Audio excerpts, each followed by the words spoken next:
નમસ્કાર, star India TV ન્યૂઝમાં આપનું હાર્દિક સ્વાગત છે। આપ જોઈ રહ્યા છો સ્ટાર ઇન્ડિયા ટીવી ન્યૂઝ, સત્યની વાતે સત્યની સાથે। પોલીસ મિત્ર ઇન્વેસ્ટિગેશન ઓર્ગેનાઇઝેશનની પેટલાદ ટીમ દ્વારા પેટલાદ એનકે હાઈસ્કૂલ ખાતે ધોરણ 10 અને 12ના વિદ્યાર્થીઓને સર્ટિફિકેટ આપીને પ્રોત્સાહિત કર્યા। પોલીસ મિત્ર ઇન્વેસ્ટિગેશન ઓર્ગેનાઇઝેશનના પેટલાદના અધ્યક્ષ શ્રી અંકિતભાઈ ભટવાણી અને તેમની ટીમ દ્વારા ધોરણ 10 અને 12ના વિદ્યાર્થીઓને જે 60%થી વધારે લાવ્યા હોય તેમને સર્ટિફિકેટ આપીને પ્રોત્સાહિત કર્યા હતા અને બાળકોને સમજાવ્યું કે જીવનમાં શિક્ષણનું કેટલું મહત્વ છે। શિક્ષણથી ભવિષ્ય ઉજ્જવળ બને છે।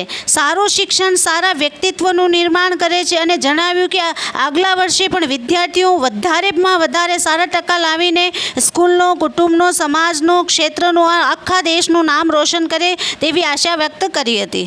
જણાવ્યું કે પોલીસ મિત્ર ઇન્વેસ્ટિગેશન ઓર્ગેનાઇઝેશન 24 hours 7 ડે તમારી સાથે જ છે। સાથે જ કાર્યક્રમમાં સ્કૂલના પ્રિન્સિપલ જીગરભાઈ જોશી, સ્કૂલના ચેરમેન તથા કાઉન્સિલર જલ્પાબેન શાહ, કાઉન્સિલર અશ્વિનભાઈ કાછિયા, મનીષભાઈ શાહ, મિત ભટ્ટ, ચિન્નત પટેલ તથા સ્કૂલના સ્ટાફ સાથે ઉપસ્થિત રહ્યા હતા અને વિદ્યાર્થીઓને શુભેચ્છા પાઠવી હતી। સ્ટાર ઇન્ડિયા ટીવી ન્યૂઝ અહેવાલ અંકિત ભટવાણી, પેટલાદ, આણંદ।